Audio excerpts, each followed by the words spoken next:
Education. My thoughts racing in my mind, thinking about the difficulty of being illiterate.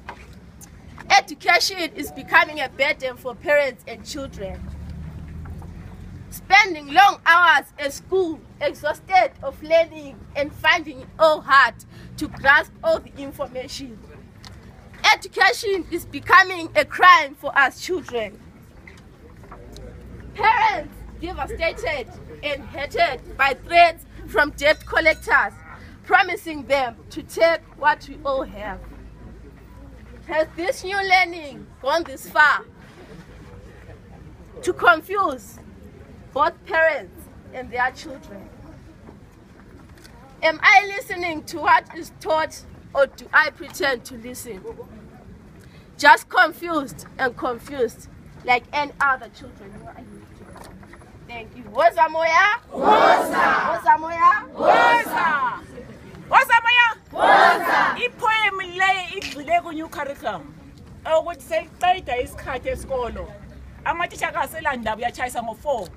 Whether khona ukufundisa uyakuzwa nxa ufika nkhaya ubuya lewo homework engaka. Mina lo mntana wasesisezi homework uzochaya u10. Sasuvukele esikolo udiniwe. Do they even care? No. Is the new curriculum enhancing our knowledge, or is killing us? They are killing us. What's that, Maya? Woza! Woza moya? Woza! Woza moya? Woza! Yes, the poem education. It's education for us children. If it's ours, why were you not consulted on the new curriculum? Don't you ever say on our future?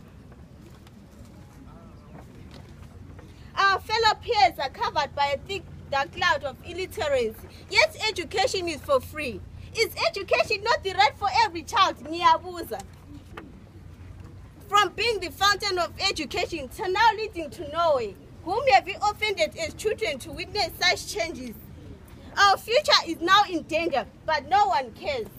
We spend long hours at school, tired, hungry, but still the teacher continues to teach.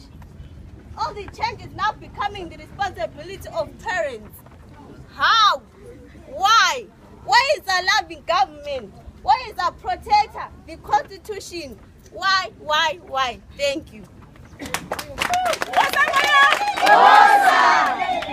I'm sure all of them based on the conscience yeZimbabwe.